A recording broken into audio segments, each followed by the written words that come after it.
প্রথম প্রশ্ন, জেরিন প্রশ্ন করেছেন, নতুন বাংলাদেশে কি আশা রাখতে পারি? ইসলামী শিক্ষা ব্যবস্থা কায়েম হবে জেনারেলের পাশাপাশি? দেখুন,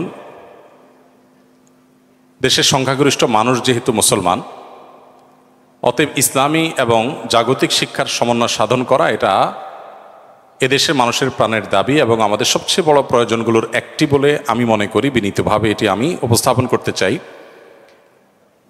আমরা আমাদের দেশের পাশাপাশি পৃথিবীর অনেক দেশকে এক্সাম্পল হিসাবে আমরা টানতে পারি। মালয়েশিয়ার কথা আমরা বলতে পারি যে সেখানে জাগতিক শিক্ষার পাশাপাশি ধর্মীয় শিক্ষা এর বিশেষ গুরুত্ব আরোপ করা হয়। তারা আমাদের চাইতে কোনো দিক থেকে পিছিয়ে নেই, বরং বেশিরভাগ দিক থেকে তারা আমাদের চাইতে এগিয়ে আছে। আমাদের দেশে কেন জানি এক শ্রেণী মানুষ মনে করে যে জেনারেল শিক্ষার পাশাপাশি যদি ধর্মীয় শিক্ষা বা নীতিনৈতিকতা এবং মোরালিটি শিক্ষা দেওয়া হয় তাহলে মনে হয় আমরা পিছিয়ে যাব। আমি বিনয়ের সাথে বলতে চাই, গত 50 বছর যাবৎ ইসলামকে পাশ কাটিয়ে আমরা এককভাবে জেনারেল শিক্ষাকে শুধুমাত্র বিশেষ গুরুত্ব দিয়ে ইসলামী শিক্ষাকে খুব সীমিত পরিসরের মধ্যে সীমাবদ্ধ রেখে আমরা এগিয়েছি। তাতে দেশ কতটা এগিয়েছে?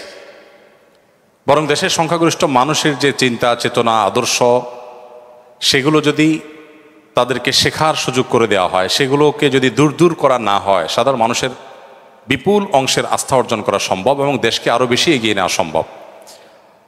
আমাদের শিক্ষিত হওয়ার চাইতে মানুষ হওয়াটা অনেক বেশি গুরুত্বপূর্ণ। আর ভালো মানুষ হওয়ার জন্য ধর্মীয় যে শিক্ষা রয়েছে, আদর্শ রয়েছে, এটার কোনো বিকল্প পথ আমাদের সামনে খোলা নাই। সেজন্য সময়ের অপরিহার্য প্রয়োজন এবং দেশের বেশিরভাগ মানুষই, আমরা জানি প্রত্যেকটা মানুষ, যতজন মুসলমান দেশে আছে প্রত্যেকটা মানুষই প্রায়, হাতে গোনা কিছু মানুষ হয়তো বাদ পড়বে, নিজের সন্তানকে ধর্মীয় শিক্ষা দেওয়ার জন্য তাকে নিজস্ব অ্যারেঞ্জমেন্ট করতে হয়। কেন আমাদের মূল কারিকুলামের মধ্যে তার প্রয়োজনীয় ধর্মীয় শিক্ষার ব্যবস্থা থাকবে না? যদি থাকতো তাহলে তাকে আলাদা অ্যারেঞ্জমেন্ট করতে হতো না। দেশের নাগরিকরা যেটা চায় সেটা যদি পূরণ করা না হয় তাহলে সেটা তো গণের আকাঙ্ক্ষার পূরণ হলো না। তো এই জায়গা থেকে আমার মনে হয় যে নতুন বাংলাদেশে অন্তত এই জায়গাটাতে আমাদের দায়িত্বশীল কর্তৃপক্ষ যারা আছেন তাদের কাছে বিনীতভাবে আহ্বান রাখতে চাই, তারা যেন বিশেষভাবে নজর দেন যে সাধারণ মানুষের সন্তানদের ধর্মীয় শিক্ষার জন্য তাদের আলাদা আলাদা নিজস্ব অ্যারেঞ্জমেন্টের জন্য প্রয়োজন না হয়। এবং আমাদের জাগতিক শিক্ষার সাথে সাথে তাদের নীতিনৈতিকতা শিক্ষা, আদর্শের শিক্ষা যদি থাকে তাহলে কিসের গ্যাংয়ের মতো যে অভিশাপ সেটা আমাদেরকে বইয়ে বেড়াতে হবে না। আমাদের জাগতিক শিক্ষার সাথে যদি দিনী শিক্ষার সমন্বয় থাকে, সংযোগ থাকে, তাহলে আমাদের সন্তানরা বকে যাবে না। মাদ্রাসার শিক্ষার্থীদের অনেক কাজের সমালোচনা আপনি করতে পারবেন, তাদের অনেক ত্রুটি বিচ্যুতির কথা, তাদের অনেক পিছিয়ে থাকার কথা আপনি বলতে পারবেন, এবং সেই পিছিয়ে থাকাটা হয়তো জাগতিক শিক্ষার ক্ষেত্রে তাদের অগ্রসরতা না থাকার কারণে হয়তো অনেক জায়গায় আপনি প্রশ্ন তুলতে পারবেন। কিন্তু মাদ্রাসা শিক্ষার্থীদের মধ্যে আপনি কত পার্সেন্টকে দেখবেন যে তারা খুন খারাপি, মাদক, এই সমস্ত অন্যায় অপকর্মের সাথে জড়িয়ে আছে? তো সেই জন্য আমার কাছে মনে হয় যে নতুন বাংলাদেশে আপনার সাথে আমি পরিপূর্ণ একমত যে আমাদের আশা রাখতেই পারি, আমরা আশা করতেই পারি যে সাধারণ শিক্ষার পাশাপাশি ইসলামী শিক্ষা, প্রয়োজনীয় ইসলামী শিক্ষা আমাদের শিক্ষার্থীদেরকে দেওয়া হবে। এটা এদেশের আপামর মানুষের প্রাণের দাবি যে তার প্রমাণ এদেশের প্রায় শতভাগ মানুষ নিজের সন্তানকে জাগতিক শিক্ষার পাশাপাশি ধর্মীয় শিক্ষা দেওয়ার জন্য মক্তবে পাঠায়, আলাদা হুজুর রাখেন, নিজস্ব ব্যবস্থাপনা করার চেষ্টা করেন। এখান থেকে বোঝা যায় যে মানুষ আসলে কি চায়। তো মানুষের আকাঙ্ক্ষা, গণের আকাঙ্ক্ষা যদি পূরণ না হয় তো এর চেয়ে দুর্ভাগ্যজনক তো আর কিছু হতে পারে না। এরপরে প্রশ্ন করেছেন রাজিবুল হাসান, আপনি লিখেছেন, শিশু কিশোর ও যুবকদের জন্য দিনী পরিবেশ গড়ে তুলতে এলাকাভিত্তিক কি পদক্ষেপ গ্রহণ করতে পারি আমরা? আমি সৌদি আরবে 10টি বছর কাটিয়েছি। সেখানে ইসলামিক অ্যাফেয়ার্স মন্ত্রণালয়ের অধীনে প্রবাসী বাংলাদেশিদের দিনী বিষয়গুলোতে দিক নির্দেশনা দেওয়া, তাদেরকে বিভিন্নভাবে হেল্প করা, এটা আমার দায়িত্ব ছিল। সেখানে আমি দেখেছি সে দেশের প্রায় সব মসজিদে, হাতে গোনা কিছু মসজিদে হয়তো বাদ যাবে ছোটোখাটো, বেশিরভাগ বড় বড় মসজিদগুলোর সাথেই সমাজের তরুণদের জন্য নানা রকমের ক্লাবের ব্যবস্থা আছে। এই ক্লাবে তরুণরা আছে, তারা এসে এখানে সুস্থ সংস্কৃতি চর্চা করে, তারা সেখান থেকে নানা রকমের স্পোর্টস কম্পিটিশন, সাংস্কৃতিক অনুষ্ঠান এগুলো তারা করে। সমাজের তরুণদের যাওয়ার একটা জায়গা আছে, মসজিদই তাদেরকে সেই জায়গাটা করে দেয়, যার ফলে তারা বকে যায় না, নষ্ট হয়ে যায় না। দুঃখজনক, আমাদের দেশের তরুণদের জন্য মসজিদে সেরকম অ্যাক্সেস দেওয়া তো দূরের কথা, ছোট বাচ্চা কাচ্চা একটু জোরে আওয়াজ করলে অনেক মুরব্বীরা ধমক মেরে বসেন। এবং আমাদের দেশে কোনো মসজিদের সাথে এরকম কোনো জায়গা থাকবে যে জায়গাতে, যে অফিসে তরুণরা বসে কাজ করবে, এটা আসলে আমরা চিন্তাও করতে পারি না। আমাদের নবী করিম সাল্লাল্লাহু সাল্লামের মসজিদে নববীর আঙ্গিনায় ইথিওপিয়ান সাহাবিরা এক ধরনের কম্পিটিশন, এক ধরনের খেলাধুলার আয়োজন করেছেন প্রশিক্ষণমূলক, এবং নবী সাল্লাল্লাহু আলাইহি ওয়াসাল্লাম তার সহধর্মিণী আয়েশা রাদিয়াল্লাহু তাআলা নিজে সেটা এনজয় করেছেন, দেখেছেন সেই খেলা। তো এখান থেকে বোঝা যায় নবী সাল্লাল্লাহু আলাইহি ওয়াসাল্লাম তরুণদেরকে মসজিদে তাদের আনন্দ, তাদের বিনোদন, তাদের সাংস্কৃতিক প্রতিযোগিতা এবং শরিয়া সম্মত যে সমস্ত কম্পিটিশন করা যায় মসজিদের আঙ্গিনায়, মসজিদের মাঠে, সেগুলো তারা সুযোগ দিতেন। আজকাল আমাদের কোনো মসজিদের মাঠে তরুণরা যদি কোনো শরিয়ার সীমানার মধ্যে থেকে কোনো খেলাধুলার আয়োজন করে, মুরব্বীরা তো বোধহয় ঠ্যাঙে একটাও আস্ত রাখবে না ছেলেদের। তো এই জায়গাটাতে আমাদের তরুণদেরকে অ্যাক্সেস যদি না দেই, তাহলে কোনোভাবেই তাদেরকে আমরা অপসংস্কৃতির হাত থেকে রক্ষা করতে পারবো না। সেই জায়গাগুলোতে আমার মনে হয় বিশেষভাবে তাদের জন্য ফোকাস রাখা দরকার। এরপর প্রশ্ন করেছেন সুমাইয়া সুলতানা, আপনি লিখেছেন, আগে কোরআনের অনেক সূরা মুখস্থ ছিল, কিন্তু আস্তে আস্তে এগুলো চর্চার অভাবে ভুলে গেছি, এতে কি আমার গুনাহ হবে? হ্যাঁ, আপনারা বিশেষ করে বিশ্ববিদ্যালয় পড়ুয়া অনেক ভাই বোনরা আছেন যারা একসময় কোরআনে কারিমের 2-4 পারা মুখস্থ করেছেন। অনেক হাফেজ আছেন, দুর্ভাগ্যজনকভাবে তারা এই পরিবেশে আসার পর আপনাদের কোরআনকে আপনারা ভুলে গেছেন। নবী করিম সাল্লাল্লাহু আলাইহি সাল্লাম বলেছেন, আমার কাছে বান্দার যত পাপ আছে, যত অপরাধ আছে, এগুলো সব উপস্থাপন করা হয়েছে। কোনটার আকার কেমন, কোনটার ভয়াবহতা কত, ডেপথ কতটা, এটা আমার সামনে এমনভাবে উপস্থাপন করা হয়েছে যে আমি অনুমান করতে পারছি, বুঝতে পারছিলাম যে কোনটা কতটা ভয়াবহ, কোনটার মাত্রা কত বেশি। তখন নবী সাল্লাল্লাহু আলাইহি সাল্লাম বলেছেন, কোরআন জানার পর, কোরআন মুখস্থ করার পর কোরআনকে ভুলে যাওয়া, অবহেলার কারণে যতগুলো অপরাধ আমার সামনে উপস্থাপন করা হয়েছিল তখন, তোর মধ্যে সবচেয়ে ভয়াবহ অপরাধ, সবচেয়ে বড় গুনাহ, আল্লাহর কাছে সবচেয়ে বেশি শাস্তির উপযুক্ত অপরাধগুলোর মধ্যে একটা হলো এইটা, যে কোরআন মুখস্থ করার পর কেউ অবহেলার কারণে ভুলে গেল। হ্যাঁ, কারণ অবহেলা যদি না থাকে, তিনি তেলাওয়াত করছেন নিয়মিত, চেষ্টা করছেন মুখস্থ রাখবার, কিন্তু সামহাও তিনি ভুলে গেছেন, এটা যদি হয় তার প্রচেষ্টার ঘাটতি ছিল না, কিন্তু তিনি কোনো কারণে ভুলে গেছেন, স্মৃতিশক্তি কমে গেছে, তাহলে তার কোনো গুনাহ হবে না। কিন্তু জাস্ট অবহেলার কারণে তেলাওয়াত না করতে আপনি একটা সূরা মুখস্থ ছিল ভুলে গেলেন, কোরআনের একটা অংশ মুখস্থ ছিল ভুলে গেলেন, আপনি গুনাহগার হবেন।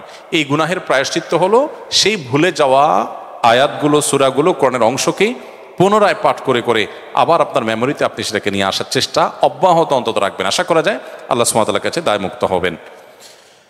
এরপরে প্রশ্ন করেছেন আব্দুল্লাহ খোবাইব, আপনি লিখেছেন, বিশ্ববিদ্যালয়ের মিক্সিং পরিবেশ থেকে নিজের ঈমান ও আমলকে কিভাবে হেফাজতে রাখবো? খুবই গুরুত্বপূর্ণ এবং প্রয়োজনীয় প্রশ্ন। এই প্রশ্নের উত্তর হলো যে, এ ধরনের পরিবেশে টিকে থাকার জন্য এক্সট্রা ইমানি পাওয়ারের প্রয়োজন। সাধারণ পরিবেশে একজন মানুষ যতটুকু ইমানের পাওয়ার নিয়ে টিকে থাকতে পারে, যে পরিবেশে অনেক বেশি প্রতিকূলতা আছে, যেখানে অনেক গুনাহের হাতছানি আছে, এই পরিবেশে আপনার ইমানের উপরে টিকে থাকার জন্য আপনার ইমানকে আলাদাভাবে, বিশেষভাবে আপনাকে নার্সিং করতে হবে। সেজন্য আপনি নিয়মিত বিভিন্ন সেশন, বিভিন্ন হালাকা, ভালো মানুষদের, নেককারদের, ওলামা একরামের সান্নিধ্য, তাদের ঘরোয়া বৈঠক এবং নিয়মিত তাদের যে স্পিচগুলো আছে সেগুলো শোনা, নিয়মিত কোরআন হাদিস অধ্যয়ন করা, আপনি বাইরে থাকলে যতটা করতেন এই পরিবেশে আপনার সেটার পরিমাণ বাড়িয়ে দিতে হবে। যত বেশি আপনি করবেন তত বেশি আল্লাহ তাআলা আপনাকে সেভ রাখবেন ইনশাআল্লাহ। সেই সাথে আল্লাহ তাআলার কাছে আশ্রয় চাইবেন এবং যথাসম্ভব দোয়া করবেন, চোখের পানি ফেলবেন যে আল্লাহ আপনি আমাকে হেফাজত করুন। মনে রাখবেন, আপনি আপনার ক্যারিয়ারকে গড়ে তোলার জন্য চেষ্টা করছেন, ভালো কথা, কিন্তু সেটা করতে গিয়ে যদি আপনার ইমান, আপনার আমল, আপনার তাকওয়া, আপনার চরিত্র, এগুলো যদি আপনি ধ্বংস করে ফেলেন, তাহলে এটা আপনার ব্যাড ইনভেস্ট হলো। যা ইনভেস্ট করলেন, যা প্রাপ্তি হলো, তার চাইতে লস আপনার বেশি হলো। এই জন্য আলাদা করে এই বিষয়টিতে আমাদের মনোযোগ দিতে হবে। বিশেষভাবে বারবার ইমানকে নবায়ন করার জন্য বিভিন্ন আয়োজনের সাথে ইনভলভ থাকতে হবে, তাহলে দিন শেষে ইনশাল্লাহ সহজ হবে। আদনান আলম প্রান্ত, আপনি লিখেছেন, বিয়ের প্রস্তুতি হিসাবে আমি উপার্জন শুরু করেছি, কিন্তু বাবা মাকে রাজি করাতে পারছি না, আমি কি করব? আমি বলেছি না একটু আগে, দেখেন খুব মায়া হয় এই সমস্ত তরুণদের এই সমস্ত প্রশ্ন পড়ে আমার। আসলেই বাবা মাকে রাজি করাতে পারছেন না, বাবা মাকে রাজি করানোর জন্য আমি আপনাকে একটা বুদ্ধি দেই, খুব সহজ। সেটা হলো, আমি সহ আরও বিভিন্ন আলেমদের যথাসময়ে সন্তান উপযুক্ত হওয়ার সাথে সাথে তাকে বিবাহ দেওয়ার যে ফজিলত, মর্যাদা, গুরুত্ব, এই সংক্রান্ত যে সমস্ত বক্তব্য আমাদের আছে, এই বক্তব্যগুলো ইউটিউবে ছেড়ে ওয়াশরুমে চলে যাবেন, টয়লেটে চলে যাবেন। এবং এই বুদ্ধিটা এক তরুণ নিজে আমাকে দিয়েছেন। আমাকে এক তরুণ বললেন যে, ভাই, আব্বু আম্মুকে বহুভাবে ইশারা ইঙ্গিতে বলি, কোনোভাবে তারা কান দেয় না, কথা শোনে না, পাত্তা দেয় না, আর ডাইরেক্ট বলতেও পারি না। তো পরে এই বিষয়ে আপনার একটা বক্তব্যের লিঙ্ক পেয়েছি, ওইটা খুলে ফুল ভলিউম দিয়ে জাস্ট চালাই দিয়ে আমি চলে গেছি ওয়াশরুমে। এই ফাঁকে আব্বু আম্মু শুনছেন, ওনার ফলাফল কি হয়েছে সেটা আমি জানি না, বেচারা কপালে বিয়ে জুটেছে কি জুটেনি সেটা আমি জানি না, তবে চেষ্টা করেছেন তরুণ, এবং বুদ্ধিটা আমার কাছে বেশ ভারী পছন্দ হয়েছে, সেজন্য আপনাদের সাথে শেয়ার করলাম। আর এর বাইরে ওই যে বললাম যে এক রেস্টুরেন্টে এক যুবক তার বাবাকে হাত ধরে আমার কাছে নিয়ে আসছে, এতটা ফ্রি যদি হন আর কোনো জায়গায় নিয়ে আসতে পারেন আমার অফিসে আফতাবনগরে, ইনশাআল্লাহ আমি সময় দেবো, আল্লাহ চাহেন তো ইনশাআল্লাহ। তবে আমাদের অভিভাবকদের এই জিনিসটা খেয়াল করা উচিত, আমাদের সন্তানদের বিয়ের উপযুক্ত হওয়ার পর তাদের বিবাহ দেওয়ার জন্য যথেষ্ট আন্তরিক হওয়া উচিত, এবং সেক্ষেত্রে সন্তানদেরও কর্তব্য আছে। আমি অবশ্য অন্য অন্য জায়গায় বলি যে বিবাহের জন্য শুধু আমার কাছে চিরকুট ধরা দিলে হবে না, বিবাহের জন্য আপনি উপার্জন শুরু করে দেন, টাকা পয়সা কামানো শুরু করে দেন। টাকা পয়সা যখন হতে থাকবে তখন বিয়ের জন্য মেয়ের বাবাদের কাছে ধর্ণা দেওয়া লাগবে না, মেয়ের বাবারা আপনার পিছ পিছ ঘুরবে। অতএব শুধুমাত্র বাবার দিকে চায়া থাকবেন কেমন কথা। যুবক মানুষ, আপনি যে উপার্জন করেন আপনি নিজে কামাই করার চেষ্টা করেন, নিজের পায়ে নিজে দাঁড়ান, যাতে করে বিবাহ করে স্ত্রীর ভরণ পোষণের ব্যবস্থা মিনিমাম ব্যবস্থাপনা আপনি করতে পারেন। অবশ্য প্রশ্নকর্তা বলেছেন যে প্রস্তুতি হিসাবে তিনি উপার্জন শুরু করেছেন, আহারে বেচারা, তারপরেও বাবা মা বিয়ে দিচ্ছেন না। আল্লাহ তালা তার এই পাষাণ বাবা মাকে, দিলটাকে আল্লাহ তালা নরম করে দিন, আমরা দোয়া করি। আল্লাহ তালা এই যুবকের বিয়ের ব্যবস্থা করে দিন, আমরা দোয়া করি। আর যতদিন ব্যবস্থা হচ্ছে না, আমিনের যে ভলিউম মাশাআল্লাহ, আপনাদের অসহায়ত্ব এখান থেকে পরিষ্কারভাবে ফুটে উঠছে। আল্লাহ রাব্বুল আলামিন আমাদের সবার চরিত্রগুলোকে হেফাজত রাখার তৌফিক দান করুন। একজন মুসলমানের কাছে তার চরিত্রের চাইতে আসলে কোনো কিছুই দামি বা মূল্যবান হতে পারে না। চেষ্টা আমাদের থাকতে হবে, যতদিন পর্যন্ত ব্যবস্থা না হচ্ছে ততদিন পর্যন্ত আমরা নিজেদেরকে নিয়ন্ত্রণ করতে হবে। মনে রাখবেন, যে যুবক নিজেকে নিয়ন্ত্রণ করতে পারে না সে নিজেকে কখনো ভালো মুসলমান দাবি করতে পারে না। মানুষ দুই প্রকার, একটা হলো ঢিলা মানুষ, আর একটা হলো টাইট মানুষ, নিজেকে কন্ট্রোল করতে পারে। ঢিলা মানুষ হলো যেখানে সেখানে সে দুর্বল, কাত হয়ে পড়ে, চিত হয়ে পড়ে, দুর্বল হয়ে পড়ে, যে কোনো জায়গায় হারাম সম্পর্কে, অবৈধ সম্পর্কে সে জড়িয়ে পড়ে, কোনো কিছু দেখেছে সে ঠিক থাকতে পারে না। আর শক্তিশালী যুবক, পাওয়ারফুল যুবক, স্ট্রং যুবক হলো যে যুবক অন্যায় এবং হারাম দেখার পর নিজেকে নিয়ন্ত্রণ করে, কন্ট্রোল করতে পারে। এই কন্ট্রোল করা মানুষটা হলো সুস্থ মানুষ। আর যে নিজেকে কন্ট্রোল করতে পারে না, এ তো অনেক রোগী আছে, অনেক রোগ আছে যে ডাইরেক্ট হয়ে যায়, কন্ট্রোল করতে পারে না। আর সুস্থ মানুষ নিজেকে কন্ট্রোল করতে পারে। এই জন্য যে যত বেশি তাকওয়াবান সে ততটা স্ট্রং মানুষ, সে ততটা নিজেকে নিয়ন্ত্রণ করতে পারে। এই চ্যালেঞ্জটা আমাদেরকে ওভারকাম করতে হবে। মুসলমান যুবক তো বিশ্ব জয় করবে, বিশ্ব জয় করবে যে মুসলিম যুবক, সে যদি কোনো দৃশ্য দেখে, কোনো হারাম কোনো ছবি দেখে, কোনো অবৈধ সম্পর্কে জড়িয়ে যদি সেখানে সে দুর্বল হয়ে পড়ে, নিজেকে যদি কন্ট্রোল করতে না পারে, এর দ্বারা বিশ্বজয় কীভাবে হবে? এজন্য আমাদেরকে নিজেদেরকে নিয়ন্ত্রণ করা শিখতে হবে। আল্লাহ আমাদেরকে সেই তৌফিক দান করুন। আয়েশা সিদ্দিকা বোন, আপনি লিখেছেন ইমানের স্বাদ কিভাবে পাওয়া যাবে। ইমানের স্বাদ পাওয়ার জন্য আপনি কোরআনে কারীম অর্থ সহকারে খুব ভালো করে বোঝার চেষ্টা করুন। নামাজ খুব বেশি সময় নিয়ে আদায় করার চেষ্টা করুন, এবং এই বিষয়টা এত বেশি পরীক্ষিত, আপনি আজকে থেকে শুরু করতে পারেন। আমি আপনাকে দায়িত্ব নিয়ে বলতে পারি, আল্লাহর উপর ভরসা করে, আপনি যদি 2 রাকাত নামাজে নর্মালি 3 মিনিট, 3.5-4 মিনিট ব্যয় করেন, আজ থেকে আপনি চেষ্টা করেন 2 রাকাত নামাজে কমপক্ষে 5 থেকে 7 মিনিট ব্যয় করার, আর 4 রাকাত নামাজে 10 থেকে 12-13 মিনিট ব্যয় করার। আপনি যদি রুকুতে তাসবিহ বলতেই থাকেন, খুব ধীরে ধীরে বলেন, মহব্বতের সাথে বলেন, রুকু থেকে দাঁড়িয়ে আরও একটু রুকুতে যে পরিমাণ সময় দিয়েছেন সে পরিমাণ সময় দেন, এবার প্রত্যেকটা রোকনকে যদি আপনি খুব ধীরে সুস্থে করেন, আমার বিশ্বাস আপনি ইবাদতের স্বাদ, তৃপ্তি আপনি এটা নিজে নিজে অনুভব করতে পারবেন। আমি আমার জীবনে বহুবার আমি দেখেছি যে কোনো কারণে মানসিক পেরেশানি, দুশ্চিন্তা হচ্ছে, লম্বা সময় নিয়ে, দীর্ঘ সময় নিয়ে সিজদা রুকু করলে আল্লাহ তাআলা মানসিক প্রশান্তি দেন। মানসিক প্রশান্তির আরেকটা বড় বিশেষ দিক, বিশেষ করে ইমানের স্বাদ আস্বাদন করার একটা বড় সুযোগ তৈরি হয় তাহাজ্জুদের নামাজের মাধ্যমে। ভোর রাতে উঠেন, রাতে তাড়াতাড়ি ঘুমিয়ে পড়েন, ভোর রাতে উঠে তাহাজ্জুদ পড়েন, দেখবেন অসম্ভব রকমের এক অনুভূতি আপনার মধ্যে জাগ্রত হয়েছে। আমরা তো রাতে দেরিতে শোয়ার অভ্যাস, সুন্নাহ লাইফস্টাইল আমাদের নাই। অমুসলিম দেশগুলো যারা এগিয়ে গেছে, আপনি পৃথিবীর যে কোনো উন্নত দেশে যান, আপনি দেখবেন সে সমস্ত দেশের মানুষ, আমি যতগুলো দেশে গিয়েছি সবগুলো অমুসলিম দেশে আমি দেখেছি একটাই চিত্র, সন্ধ্যার পর পর মানুষ শুয়ে পড়ে এবং ভোরে তারা উঠে কাজ শুরু করে। আর আমাদের মুসলমান দেশগুলো, শুধু আমাদের দেশের দোষ না, মিডিল ইস্টের অবস্থা আমাদের চাইতে আরও করুন। তারা দেখা যায় যে রাত 10টা 11টা এই সময়টাতে তাদের সন্ধ্যা হয়, 12টা 1টা 2টার দিকে তারা ঘুমায়, সকালে আবার ফজরের পরে ঘুমায়। নবী সাল্লাল্লাহু আলাইহি সাল্লামের সুন্নাহ লাইফস্টাইল মেনটেন করে না, তো এখানে কোনো কল্যাণ আসলে থাকে না। তো ইমানের স্বাদ পেতে হলে আপনাকে তাহাজ্জুদ পড়তে হবে, আর তাহাজ্জুদ পড়তে হলে আপনাকে রাতে তাড়াতাড়ি ঘুমাতে হবে। ইনশাআল্লাহ এগুলোর মাধ্যমে আপনি ইমানের স্বাদ আস্বাদন করতে পারবেন। এরপর নাম প্রকাশে অনিচ্ছুক একজন প্রশ্ন করেছেন, রাসূলুল্লাহ সাল্লাল্লাহু আলাইহি ওয়াসাল্লামের জীবনী এবং বর্তমান প্রেক্ষাপট বিবেচনা একজন অমুসলিমকে কিভাবে ইসলামের দাওয়াত দেওয়া যায়? একজন অন্য ধর্মাবলম্বীকে ইসলামের দাওয়াত দেওয়ার সবচাইতে শর্টকাট ওয়ে এবং সবচেয়ে কার্যকর উপায় হলো আপনি নিজেকে আদর্শ মুসলমান হিসাবে উপস্থাপন করেন। কারণ একজন অন্য ধর্মাবলম্বী তারা আমাদের ধর্মগ্রন্থ পড়ে না, কিন্তু তারা আমাদেরকে পড়ে, আমাদেরকে তারা দেখে, আমাদের আচার আচরণ, আমাদের কাজ কারবার, আমাদের সব কিছু দেখে সেজন্য ইসলাম এর প্রতি আগ্রহী হয়ে ওঠে। ইসলামকে যেন সে জানার জন্য আরও বেশি আগ্রহ তার মধ্যে তৈরি হয়। অতএব আমাদের আচার আচরণ, আমাদের নিজেদেরকে ভালো মুসলমান হিসাবে গড়ে তোলা হলো অন্য ধর্মাবলম্বীদেরকে ইসলামের প্রতি দাওয়াত দেওয়ার সবচেয়ে কার্যকর উপায়। এর পাশাপাশি অনেকগুলো ভালো বই আছে এই সম্পর্কে, সে বইগুলো আপনারা মানুষকে উপহার হিসাবে দিতে পারেন। নবী করিম সাল্লাল্লাহু আলাইহি ওয়াসাল্লাম সম্পর্কে কোরআনে কারীম উপহার হিসাবে দেওয়া, এটা অনেক বড় কার্যকর একটি উপায়। আমি জাপানের টোকিওতে এক বাংলাদেশির একটা অভিজ্ঞতার কথা জানলাম। তিনি আমাকে বললেন যে ভাই, আমার একটা কফি শপ আছে, আমি আমার সে দোকানে একটা কোরআন রেখে দিয়েছি, খুব চমৎকার। তো এত সুন্দর কোরআনের বাধাই তো একটু ব্যতিক্রম হয়, সৌদি থেকে যে ছাপাগুলো বিশেষ করে, অন্য সাধারণ বইগুলো এত সুন্দর বাধাই হয় না। তো অনেক অমুসলিম জাপানিজরা যারা সাধারণত কোনো ধর্ম বিশ্বাসী নয়, তারা অনেকেই এসে জিজ্ঞাসা করে যে এটা কি। তো আমি তাদেরকে জাস্ট জাপানি ভাষায় অথবা ইংরেজিতে একটা কোরআনের কপি দিয়ে বলি যে এটা আসলে এটা, আমি একটু এক্সপ্লেন করে বলি যে এটা তুমি পড়ে দেখতে পারো। এই ভদ্রলোক আমাকে বলেছেন যে যারা তেমন কোনো ধর্মে বিশ্বাসী নয়, এরকম বহু মানুষ আমার হাতে শুধুমাত্র আমার দোকান থেকে ইসলাম গ্রহণ করেছেন শুধু কোরআন পড়ার কারণে। কোরআন এবং নবী সাল্লাল্লাহু আলাইহি ওয়াসাল্লামের সিরাত গ্রন্থ, এই দুইটা জিনিস যদি কোনো মানুষ নির্মোহভাবে পড়ে, সে ইসলামের কাছে আত্মসমর্পণ করতে বাধ্য। ফ্রান্সের একজন পলিটিশিয়ান, ভদ্রলোকের নামটা আমার মনে নাই, মনে থাকেও না, আমি বারবার চেষ্টা করি বিদঘুটে একটু নাম। আমি 2009-10 সময় আমার মনে আছে, আমি সোশ্যাল মিডিয়াতে ফেসবুকে তার ইসলাম বিদ্বেষী, মুসলিম বিদ্বেষী কর্মকাণ্ডের বিরুদ্ধে অনেক লেখালেখি আমি করেছি। গত কিছুদিন আগে এক ভদ্রলোক আমাকে ইউটিউবে একটা ভিডিও দেখালেন যে ওই ভদ্রলোক ইসলাম গ্রহণ করেছেন। আমি খুব কৌতূহলী হয়ে তার ভিডিওটা শুনলাম ইংরেজিতে। তখন তিনি বললেন যে দেখুন, কেউ যদি ইসলামকে জানতে চায়, সে মুহাম্মদ সাল্লাল্লাহু আলাইহি ওয়াসাল্লামের জীবনী এটা যদি পড়ে, তাহলে ইসলামের কাছে সে মাথা নত, নির্মোহভাবে যদি তার পুরো জীবনীটা কেউ পড়ে, ইসলামের সামনে মাথা নত করা ছাড়া তার সামনে আর কোনো পথ খোলা নেই, যদি সে ভণ্ড না হয়ে থাকে। তো এই জন্য আমি আপনাদেরকে বলতে চাই, বিশেষ করে অন্য ধর্মাবলম্বীদেরকে নবী সাল্লাল্লাহু আলাইহি ওয়াসাল্লাম সিরাতের প্রতি আহ্বান করবে, আর তার চেয়ে বেশি আমরা ভালো মুসলমান হওয়ার চেষ্টা করব।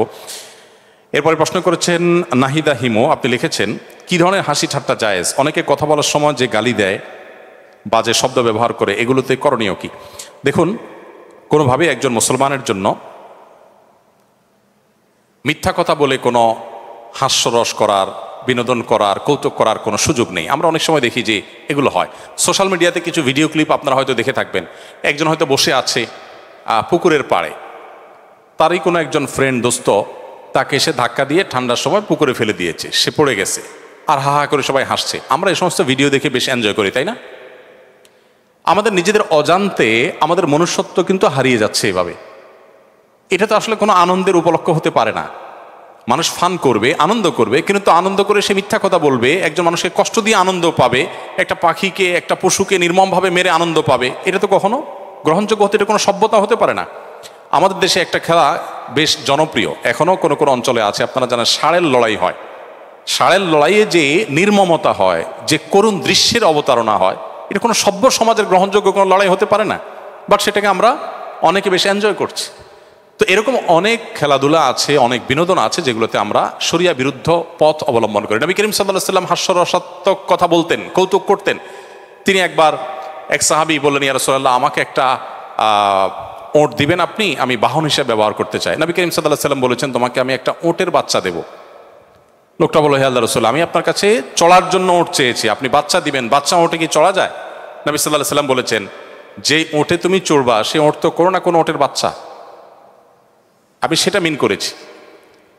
আরেকজন সাহাবীকে নবী সাল্লাল্লাহু আলাইহি ওয়াসাল্লাম ডাক দিচ্ছেন, ইয়া জাল উজনাইন, এই যে দুই কান আছেন আপনার, আপনি আসেন, হে দুই কানওয়ালা। তো এটা রসিকতা করলেন, ওনার কান তো আসলেই দুইটা। নবী করিম সাল্লাল্লাহু আলাইহি ওয়াসাল্লামের জীবনে অনেক হাস্য রস করতেন, কিন্তু সেটা কখনো মিথ্যা কথা বলে নয়। আমরা অনেক সময় মিথ্যা কথা বলে, ফান করে অনেক অন্যায় কথা বলি। নবী সাল্লাল্লাহু আলাইহি ওয়াসাল্লাম বলেছেন, রসিকতা করেও যদি কেউ মিথ্যা পরিহার করতে পারে, ওই ব্যক্তিকে আল্লাহ রাব্বুল আলামিন জান্নাতের একেবারে সেন্টার পয়েন্টে একটি প্রাসাদ, জান্নাতি প্রাসাদ দান করবেন, অনন্ত অসীমকালের জন্য সে নেয়ামত সে ভোগ করতে থাকবে। এই জন্য কোনো অবস্থাতে একজন মুসলমানের জন্য এটি জায়েজ নয়। এরপর প্রশ্ন করেছেন শফিউল ইসলাম সাকিব, আপনি লিখেছেন মুসলিমদের মাঝে বিভক্তি দূর করতে করণীয় কি? মুসলিমদের মধ্যকার বিভক্তি দূর করার জন্য আর কিছু না পারেন একটি কাজ করেন। ডক্টর আব্দুল্লাহ জাহাঙ্গীর রহমতুল্লাহ আলাইহি বলতেন যে আল্লাহ আমাকে এত পাওয়ার দেন নাই যে বহুদা বিভক্ত মুসলমানদেরকে আমি এক করে ফেলবো, এত পাওয়ার আমার হাতে নাই। যদি থাকতো আমি জোর করে হলো তাদেরকে একসাথে বসাতাম, এক করতাম, এক হতে বাধ্য করতাম। যেহেতু পাওয়ার নাই, আমি একটা কাজ করতে পারি, সেটা হলো বহুদা বিভক্ত মুসলমানদের মধ্যে নতুন কোনো বিভক্তি যেন না হয়, আমি সেজন্য চেষ্টা করি। স্যারের এই কথাটাকে আমি আমল করার চেষ্টা করি।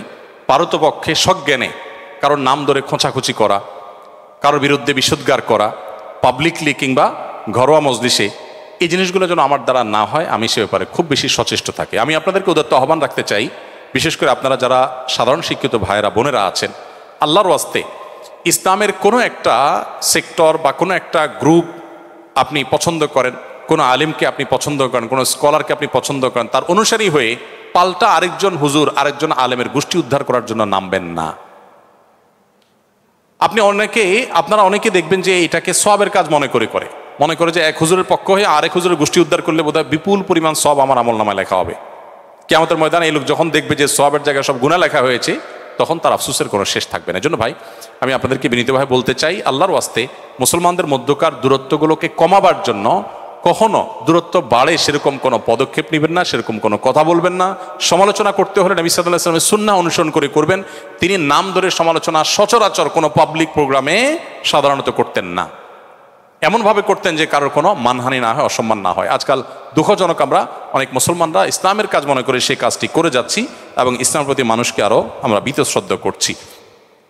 শফিউল ইসলাম সাকিব আপনি লিখেছেন, তওবা কবুল হয়েছে কিনা বুঝবো কিভাবে, এটার উপায় আছে কিনা? বোঝার আসলে সুনির্দিষ্ট কোনো উপায় নাই। তবে তওবা করার পর যদি আপনার অন্তরটা বিগলিত হয়, অনুতপ্ত হয়, চোখের পানি পড়ে এবং ওই পাপ থেকে আপনি ফিরে আসার সুযোগ পান, কিছু সময় আপনি ফিরে থাকেন, তাহলে আপনি আল্লাহর প্রতি সুধারণা করতে পারেন, হয়তো আপনার তওবা কবুল হয়েছে। মেজবা লিখেছেন, ফেসবুক রাজনৈতিক দলের কেউ পূর্বে নির্যাতন করত, তাদের বিরুদ্ধে নাম ধরে ফেসবুকে লেখালেখি করলে গীবত হবে কিনা? যদি আপনার এই লেখালেখিটা হয় তাকে বিচার মুখোমুখি করবার জন্য, তার অন্যায় অনাচারগুলোকে তুলে ধরে যেন তার শাস্তি হয় সেটি নিশ্চিত করা যায়, সেজন্য আপনি যদি লেখালেখি করেন, সে অধিকার আপনার আছে। আল্লাহ সুবহানাহু ওয়া তাআলা কোরআনে কারীমের 6 নম্বর পারার প্রথম আয়াতে বলেছেন, লা ইউহিব্বুল্লাহুল জাহরা বিস-সুই ইল্লা মিনাল কাওলি ইল্লা মান যুলিম। কোনো মন্দ কথার প্রসার আল্লাহ পছন্দ করেন না, তবে যিনি নির্যাতিত, যিনি মাজলুম, তার জুলুমের কথা সে মানুষকে বলার অধিকার তার আছে। এরপরে তানজিনা আপনি লিখেছেন,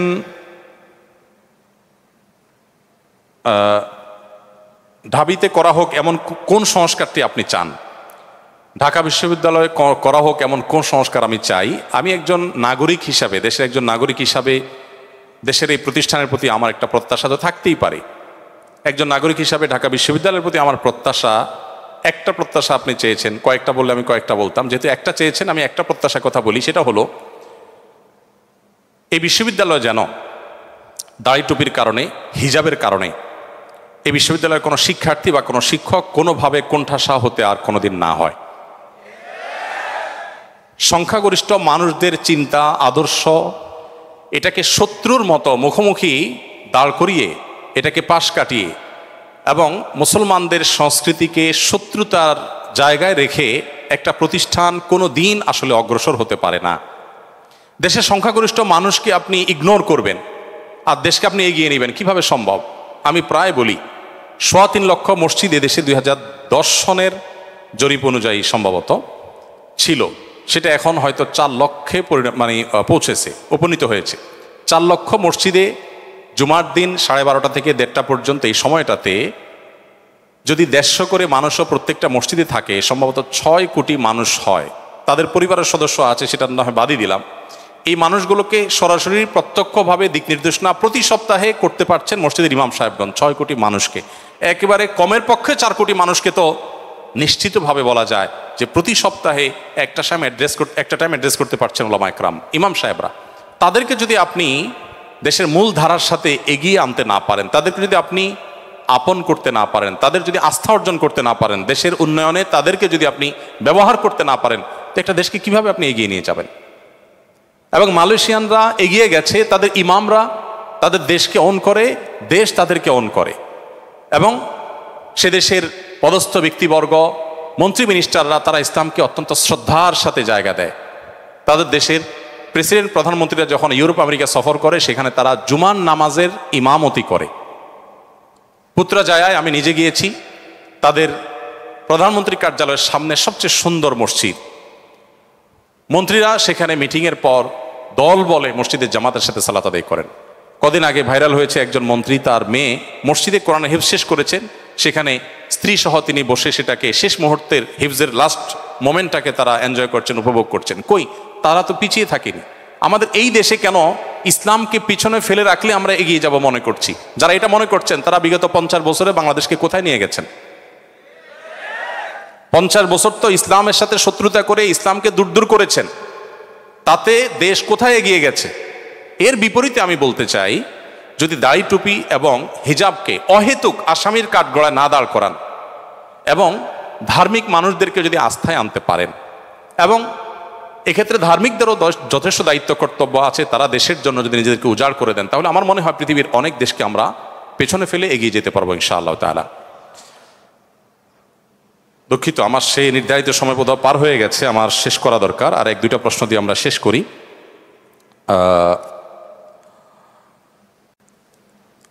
তানজিলা একাই অনেক প্রশ্ন করেছেন, আপনার প্রশ্ন এতগুলো উত্তর দেব না, একটা দিয়েছি, আমার মনে হয় এটাই থাকুক।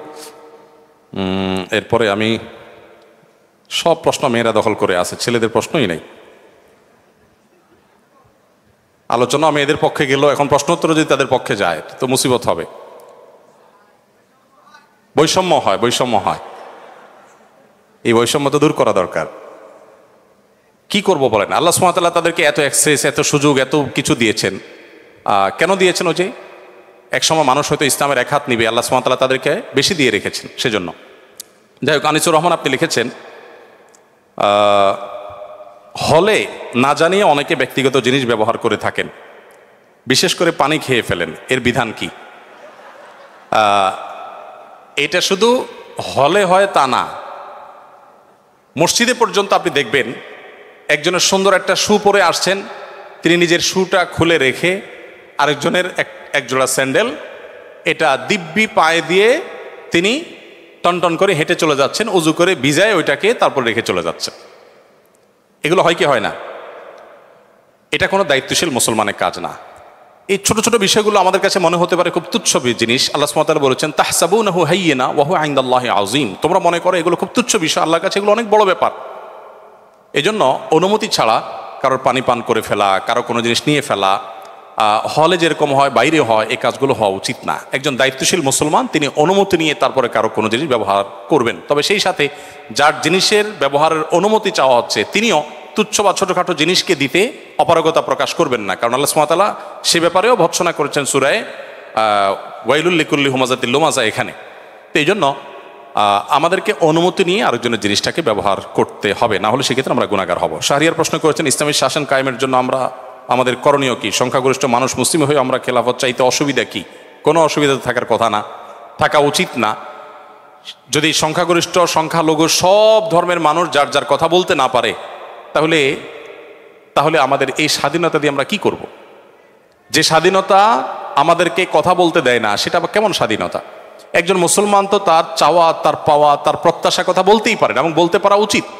আলহামদুলিল্লাহ, সেরকম একটা পরিবেশ আল্লাহ তাআলা আমাদেরকে উপহার দিয়েছেন।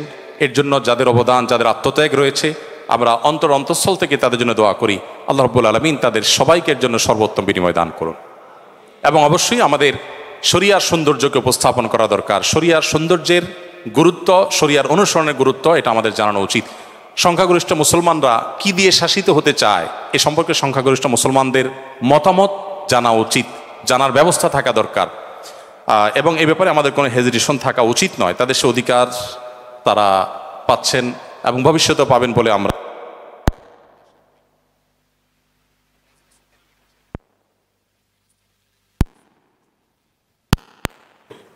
মাগরিব অবধি কি না খেয়ে থাকা উত্তম?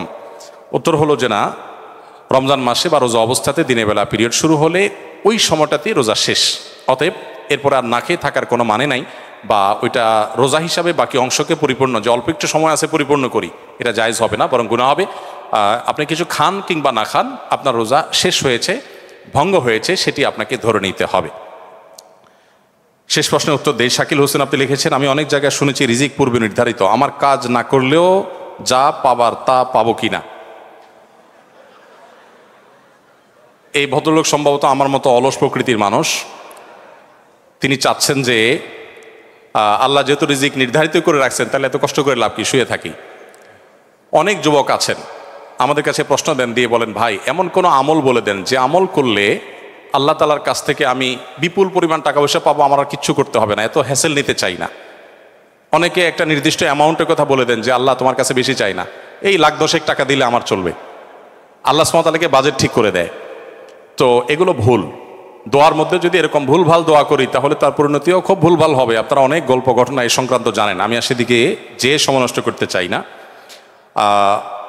আপনি অলস হয়ে শুয়ে থেকে যদি রিজিক চান তো মনে রাখবেন এটা কোনো মুসলিমের প্রত্যাশা হতে পারে না। আল্লাহ সুবহানাহু ওয়া তাআলা বলেছেন, ফাইদা কুদিয়াতিস সালাহ ফান্তাশিরু ফিল আরদি ওয়াবতাগু মিন ফাদলিল্লাহ। নামাজ যখন শেষ হয় আল্লাহ বলেছেন মসজিদ থেকে বের হও, ছড়িয়ে পড়ো তোমার আল্লাহর জমিনে, এবং উপার্জন, হালাল উপার্জনের জন্য বেরিয়ে পড়ো এবং হালাল উপার্জন আহরণ করে নিয়ে আসো। অতএব মুসলমান পরিশ্রম করবেন, উপার্জনের জন্য চেষ্টা করবেন, এটাই কিন্তু ইসলাম বলে। বিধায় সেই জায়গা থেকে একজন মুসলমান অলস হবে না। নবী সাল্লাল্লাহু আলাইহি ওয়াসাল্লাম দোয়া করেছেন, আল্লাহ আপনার কাছে অলসতা থেকে আমি পানা চাই। আমরা দোয়া করবো আল্লাহর কাছে। এবং সেই সাথে আরেকটি কথা বলতে হবে, তা হলো যারা মনে করেন যে বসে বসে শুয়ে শুয়ে খাবো, এরকম কোনো ব্যবস্থা হলে ভালো হতো, তারা মূলত একটা প্যারালাইসিস একটা জীবন চাচ্ছেন, প্যারালাইজড মানুষের একটা লাইফ চাচ্ছেন। কারণ এটা প্যারালাইসিস রোগীর কাজ যে সে শুয়ে থাকবে আর সব রেডি করে সবাই এনে দিবে। একজন হাত পা সুস্থ স্বাভাবিক মানুষ কখনো এটা প্রত্যাশা করতে পারে না। বাকি আপনার প্রশ্নের যে বিষয়টি আপনি ফোকাস করেছেন মূলত, যে এমন কোনো আমল বলবো যে আল্লাহ তাআলা আমাকে বসা বসা দিবে, সরি, আপনি বলেছেন যে রিজিক আল্লাহ তাআলা যেহেতু নির্ধারণ করে রাখছেন আমার কিছু করার দরকার আছে কিনা। উত্তর হলো, যদি আপনার রিজিকে খুব বেশি কিছু বরাদ্দ না থাকে তাহলে আপনি অলস হবেন এবং আপনার মাথায় এরকম চিন্তা আসবে, আপনি বসে থাকবেন আর রিজিক আসবে না। আপনার রিজিক কতটুকু আছে সেটা আপনার অ্যাটিটিউড এবং অ্যাটিটিউড আপনার পরবর্তী আপনার যে প্রাপ্তি সেটা দেখে বোঝা যাবে। এজন্য একজন মানুষ তাই পাবে যা তার রিজিকে আছে। রিজিকে আছে বিধায় আমি শুয়ে থাকি, এ কথা চিন্তা করে যদি আপনি শুয়ে থাকেন আপনার রিজিকে কিছু না আসে, তাহলে বুঝতে হবে আপনি কপাল পড়া, আপনার রিজিকে আসলে কিছু ছিলই না। আর যদি আপনি পরিশ্রমী হন, পরিশ্রম করেন এবং ভালো কিছু পান, তাহলে বুঝতে হবে যে আপনার রিজিকে এটাই ছিল। মনে রাখবেন, হবে সেটাই যেটা আমাদের রিজিকে আছে। আমাদের রিজিকে যা আছে তার বাইরে কোনো কিছু হবে না। আমরা চাইলেও হবে না, না চাইলেও হবে না। বহু মানুষ আপনার চাইতে অনেক বেশি পরিশ্রম করেছে। ঢাকা শহরে অনেকে গল্প দেয় যে আমি অনেক কষ্ট করেছি জীবনে, আজ এ পর্যন্ত আমি এসেছি, এরকম অনেকে বলেন। এই বলাগুলো অহংকার বশত হয়ে থাকে। তার চাইতে বেশি অনেক চেষ্টা করে মানুষ রাস্তা রাস্তা করে, ঠিক না ঠিক? বিধায় এটা আল্লাহ তাআলার রহমত ছাড়া কখনো হবে না। রিজিকে যা আছে তাই আসবে, কিন্তু আল্লাহ তাআলা আপনাকে বসে থাকতে বলেন। আল্লাহ বলেছেন রিজিকে যা আসবে এটা বিশ্বাস করবা, আর শ্রমের জায়গায় তুমি ঠিকই শ্রম দিবা, তাহলে রিজিকে যা আছে তাই আসবে। আর পরিশ্রম করার কারণে আল্লাহর কাছে তুমি রিজিক পাওয়ার না পাও, আল্লাহর নির্দেশ পাওয়ার কারণে তুমি সওয়াব পাবে ইনশাআল্লাহ তাআলা। জাযাকুমুল্লাহ খাইর। আল্লাহ তাআলা আমাদের সবাইকে আমলের তৌফিক দান করুন।